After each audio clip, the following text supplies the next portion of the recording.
वक्त की बात है, वक्त अपना भी आएगा, मेरे इस पे ध्यान नहीं देने का, क्योंकि वक्त रहते ही पढ़ लीजिए, क्योंकि वक्त चला जाएगा तो फिर से ये वक्त नहीं आ पाएगा। 6 आपका है क्या कि शहरीकरण और शहरी जीवन, जिसमें आज का हमारा टॉपिक होगा पाटलिपुत्र के बारे में। तो जाइए आइए जानते हैं बिहार, और बिहार में एक शहर है क्या, पाटलिपुत्र। तो पाटलिपुत्र को सबसे पहले इसका पुराना नाम क्या था, तो राजगिरी था। क्या था, राजगिरी या गिरिवेश था। इसका प्राचीन नाम पाटलिपुत्र का राजगिरी या क्या था, गिरिवेश था। ये आपका है क्या, वर्ल्ड का प्राचीन महानगर था। ये वर्ल्ड का प्राचीन महानगर कौन था, तो आप यार ना पाटलिपुत्र था। क्या था, पाटलिपुत्र था। इसकी स्थापना जो है कब होती है, अजातशत्रु द्वारा की जाती है। कब, 6ठी शताब्दी में।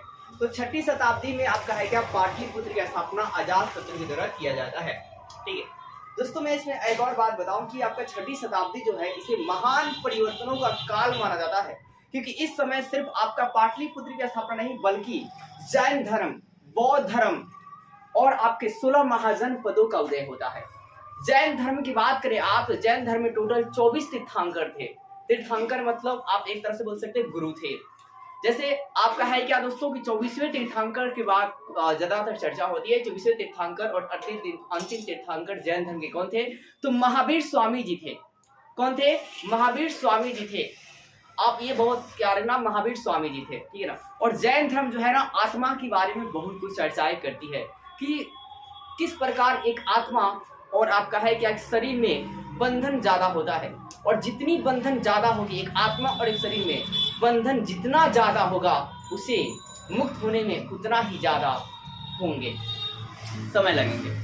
तो इसलिए मतलब मोह माया दोस्तों कम रखनी चाहिए। और बौद्ध धर्म जो है क्या, बौद्ध धर्म की स्थापना गौतम बुद्ध जी किए थे। कौन किए, गौतम बुद्ध जी किए थे। इसी प्रकार 16 महाजनपद की बात करें तो 16 महाजनपद में सवाल पूछ लिए जाते हैं कि 16 महाजनपद में सबसे मजबूत महाजनपद कौन था, तो मगध था। और मगध भी कहाँ था भाइयों, तो बिहार में था।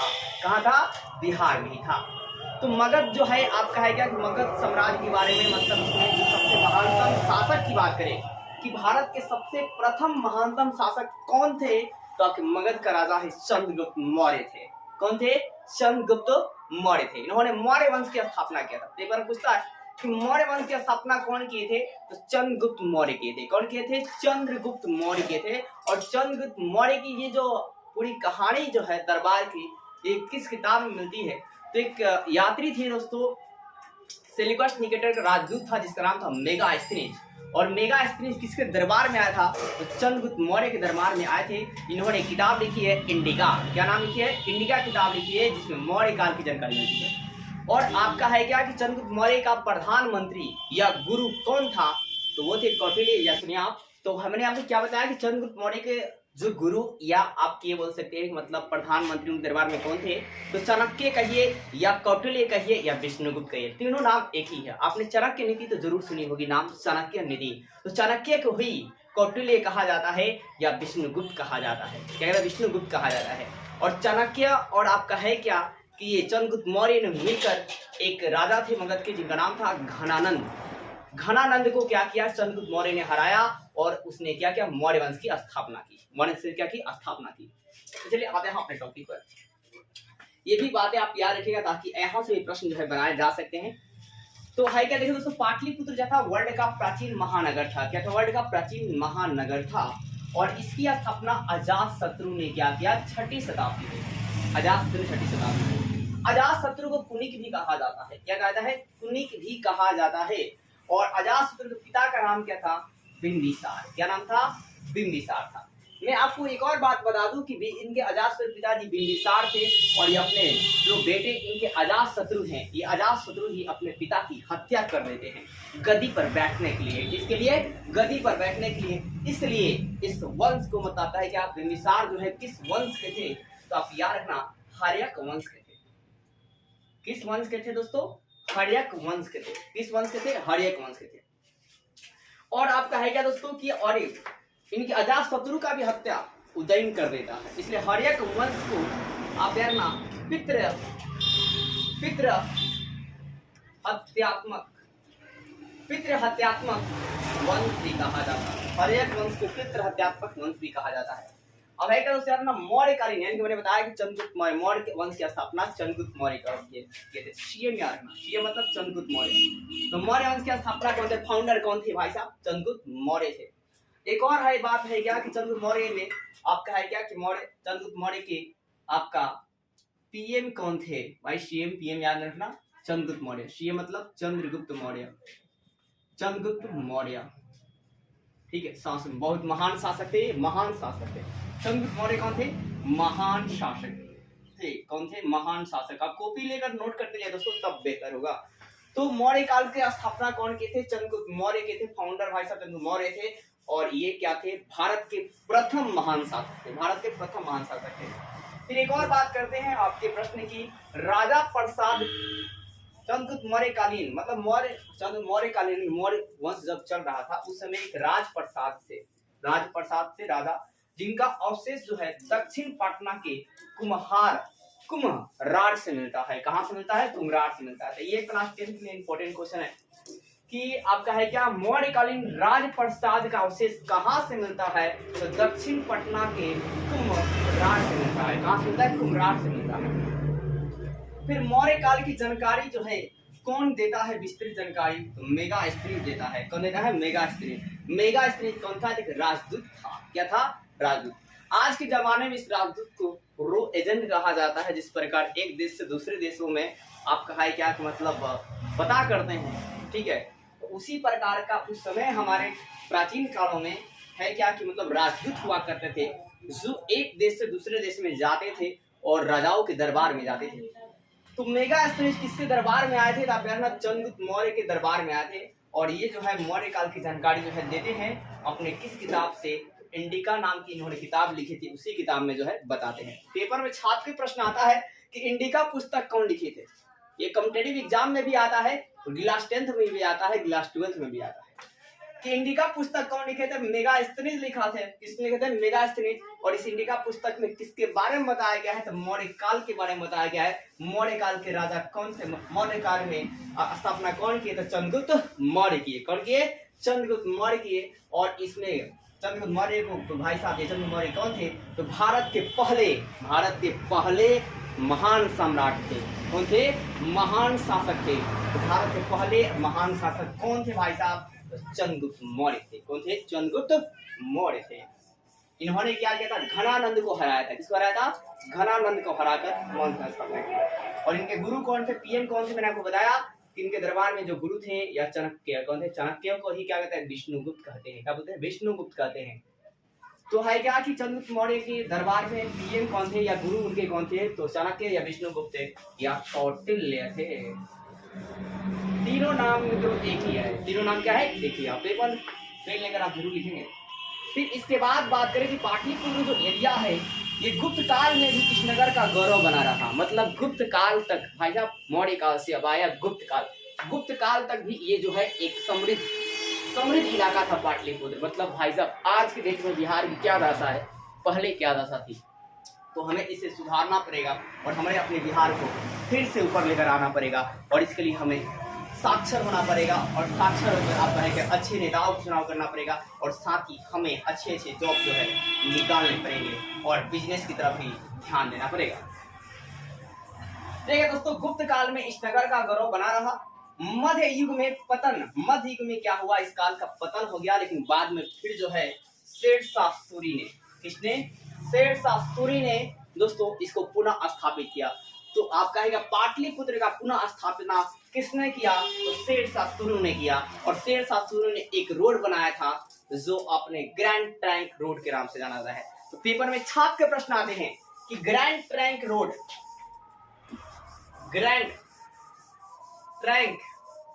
रोड का निर्माण किसने करवाया था, तो शेरशाह सूरी ने करवाया था। किसने करवाया था, शेरशाह सूरी ने करवाया था। और पाटलिपुत्र की पुनः स्थापना भी किसने करवाई, तो शेरशाह सूरी ने करवाई। फिर आपका है क्या दोस्तों 1541 में, कब की बात कर रहा हूं, 1541 में गंगा और गंडक नदी के संगम पर, जहां गंगा नदी और गंडक नदी मिलती है उसे संगम कहेंगे। कोई भी दो नदियां जब मिलेगी या तीन नदियां मिलेगी उसे संगम कहा जाएगा। मतलब नदियों का मिलना संगम कहलाता है। तो गंगा और गंडक नदी के संगम पर उन्होंने क्या किया, दुर्ग बनवाया। दुर्ग मतलब दोस्तों शहर बनाया। किला बनवाया, किला बंदी करवाया, वो आपके है क्या दोस्तों, पाटलिपुत्र के जो आपका है क्या कि इस चीज को आपके महत्व को समझते थे। तो है क्या कि इसकी जानकारी जो है ये बाहिसाब की शेरशाह सूरी वाली बात जो है जानकारी जो है किससे मिलती है, तो अब्दुल ललाह एक किताब लिखे थे तारीख-ए-दाऊदी। पेपर में ये भी प्रश्न छाप के पूछता है कि तारीख-ए-दाऊदी किताब किसने लिखी है, तो अब्दुल ललाह लिखे हैं। कौन लिखे? अब्दुल्लाह लिखे हैं। अब्दुल्लाह लिखे। कौन लिखे? अब्दुल्लाह लिखे।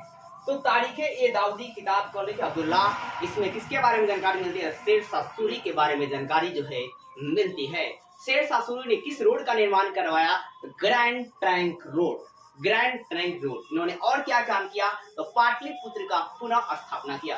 तो सवाल पूछता है पाटलिपुत्र की पुनः स्थापना किसने किया? शेरशाह सूरी ने किया। किसने किया दोस्तों? शेरशाह सूरी ने किया। तो दोस्तों आप इतना स्क्रीनशॉट लीजिएगा। हम तो बोलेंगे कि दोस्तों मेरे साथ अगर आप नोट करेंगे तो बहुत बेहतर रहेगा।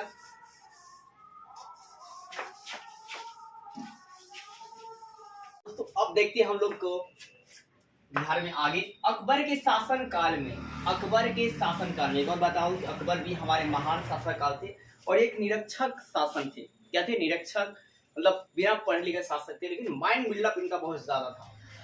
तो अकबर के शासन काल में व्यापारिक केंद्र जो है कौन बना? तो पाटलिपुत्र बना। कुछ लिया जाएगा बिहार बोर्ड के एग्जाम में या कॉम्पिटिटिव एग्जाम में कि अकबर के शासन काल में व्यापारिक केंद्र किसे बनाया गया? तो पाटलिपुत्र को बनाया गया।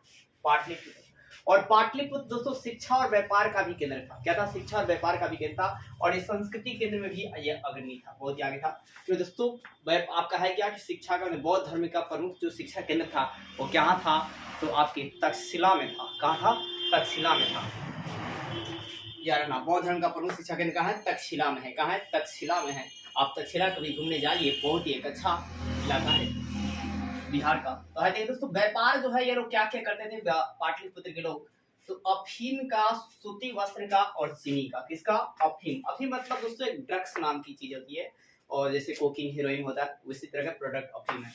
तो अफीम का, सूती वस्त्रों का, चीनी का जो है व्यापार करता है। ये बात है 1856 की। कब की बात है? 1856 की। ये बात जो है किसने किया? तो राल्फ फिच जो है अपने यात्रा कर रहा था तब बताया था। ये कौन था भाई? अंग्रेज था। कौन था? अंग्रेज। तो है क्या कि मतलब जो है पाटलिपुत्र जो है व्यापार जो है किसका होता था? अफीम, सूती वस्त्र और चीनी का। ये बात कब बताया गया? 1856 में। किसने बताई? राल्फ फिच ने। किसने? राल्फ फिच ने। फिर 1800 सिखों के 10वें गुरु गोविंद सिंह का जन्म कब हुआ? तो 1866 में। इन्होंने खालसा पंथ की स्थापना किया था। किसका? खालसा पंथ की स्थापना किए थे। खालसा पंथ की, ये भी छाप के आता है। खालसा पंथ की स्थापना कौन किए थे? तो सिखों के 10वें गुरु गोविंद सिंह जी। फिर आएगा 18वीं शताब्दी में पाटलिपुत्र का नव निर्माण हुआ। क्या हुआ? पाटलिपुत्र का नव निर्माण। पाटलिपुत्र का नव निर्माण कब, किस शताब्दी हुआ? 18वीं शताब्दी में। किसने किया? तो मुगल राजकुमार अजीम मुसान ने। किसने किया? अजीम मुसान ने किया। तो पाटलिपुत्र का नव निर्माण जो है किसने किया? तो मुगल राजकुमार, मतलब मुगल वंश का शासक मुगल राजकुमार किसने किया? अजीम मुसान ने किया। और इसमें खर्चा कितना आया इसके नव निर्माण में? 1 करोड़ रुपया आया। कितना आया? 1 करोड़ रुपया आया। लेकिन पाटलिपुत्र का इन्होंने नाम जो है चेंज कर दिया। क्या कर दिया? अजीमाबाद कर दिया। क्या कर दिया? अजीमाबाद कर दिया। इसी कारणों से दोस्तों मुगल के कुछ चैप्टरों को हमारे एनसीईआरटी जो है इसे हटा रही है। फिर आप कहेंगे अजीमाबाद के जो पश्चिमी क्षेत्र था दोस्तों, पश्चिमी क्षेत्र में अंग्रेजों का अफीम का गोदाम था।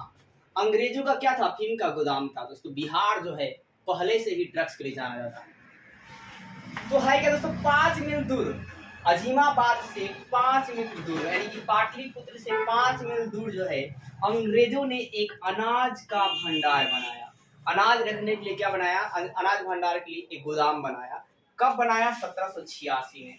उस गोदाम का नाम आज वर्तमान समय में किस नाम से फेमस है? ये तो गोलघर से। क्या नाम से? गोलघर से। तो गोलघर कहाँ दोस्तों? पाटलिपुत्रा में है। और गोलघर का निर्माण किसने करवाया? तो अंग्रेजों ने करवाया। किस लिए करवाया? तो अनाज रखने के लिए करवाया। कब करवाया? तो 1786 में करवाया। तो पेपर में ये भी छाप के प्रश्न आते हैं कि गोलघर का निर्माण कब करवाया गया? तो 1786 में करवाया गया। किसने करवाया था दोस्तों? तो अंग्रेजों ने करवाया था। क्या रखने के लिए करवाया था? तो अनाज रखने के लिए करवाया था। 1774 की बात करें तो रेगुलेटिंग एक्ट आया था। रेगुलेटिंग एक्ट कब पारित किया गया? तो 1774 में पारित किया गया। ठीक है, कब पारित किया? 1774 में पारित किया गया। दोस्तों 1911 में बिहार को पृथक राज्य दिल्ली दरबार में घोषित कर दिया गया। तो दिल्ली दरबार में भाई साहब बिहार को पृथक राज्य जो है कब घोषित किया? 1911 में किया गया। फिर बिहार और उड़ीसा को बंगाल से पृथक राज्य कब दर्जा मिला? तो दोस्तों 1912 में। कब दोस्तों? 1912 में, एक साल जस्ट बाद 1912 में। फिर वर्तमान समय में पटना की आबादी की बात करें तो 12 लाख से अधिक है। 12 लाख से दोस्तों क्या है? अधिक है। और इसका जो है मतलब एरिया की बात करें तो 250 वर्ग किलोमीटर है। कितना है? 250 वर्ग किलोमीटर। पटना की जो इलाका है लगभग कितना है? 250 वर्ग किलोमीटर का। और जनसंख्या घनत्व की दृष्टि से ये 14वां सर्वाधिक आबादी वाला नगर है। ये क्या है? 14वां सर्वाधिक आबादी वाला नगर है। तो जनसंख्या घनत्व की दृष्टि से पटना जो है कौन नंबर का आबादी वाला आपका है क्या नगर है? तो 14वां। कौन दोस्तों? 14वां। अब जनसंख्या घनत्व क्या होता है? तो 1 वर्ग किलोमीटर में लोगों की संख्या को जनसंख्या घनत्व कहा जाता है। क्या सुना आपने? कि 1 वर्ग किलोमीटर में, ज्योग्राफी का ये शब्द है आपका पॉपुलेशन डेंसिटी, ठीक है, जनसंख्या घनत्व। तो आपका है क्या कि 1 वर्ग किलोमीटर में या प्रति वर्ग किलोमीटर में जितने लोगों की संख्या होती है इसे जनसंख्या घनत्व कहते हैं। यानी कि जनसंख्या घनत्व का फॉर्मूला होता है जनसंख्या बाटा क्षेत्रफल। तो दोस्तों उम्मीद करता हूं कि आपको वीडियो पसंद आएगा, और वीडियो अच्छी लगे तो वीडियो को लाइक कीजिए, चैनल को सब्सक्राइब कीजिए, ज्यादा शेयर कीजिए, ताकि और इसी के साथ आपका ये चैप्टर कंप्लीट होता है। और बहुत लोगों को शेयर कीजिए ताकि दोस्तों प्लेलिस्ट की तरह जाकर अपना प्लेलिस्ट में जाइए और प्लेलिस्ट को भी दूसरे लोगों को शेयर कीजिए ताकि बाकी लोगों को भी फायदा मिल जाएगा। मैं आपको यकीन गारंटी बताता हूं दोस्तों कि मैंने जितना इतिहास पर आपको पढ़ाया आप अगर उतना आप पढ़ सकते हैं, और फिर जितना मैंने ज्योग्राफी में पढ़ाऊंगा, जितना आपको पॉलिटी पढ़ाऊंगा क्लास 10 का, स्पेशल उस एनसीईआरटी नोट्स को मैंने नोट किया है, और कुछ साइड नोट्सों से भी मैंने अपने पॉइंट आपको बताया है ताकि आपको आगे चलकर भी दिक्कतें कम हो। तो आप हिस्ट्री के प्लेलिस्ट पे क्लास 10 में जाइए और पूरा दोस्तों शेयर जरूर धमाकेदार कीजिए, कम से कम 5 लोगों को जरूर शेयर कीजिए और हमारे वीडियो को लाइक भी जरूर कीजिए। ये हमारी आपसे रिक्वेस्ट है।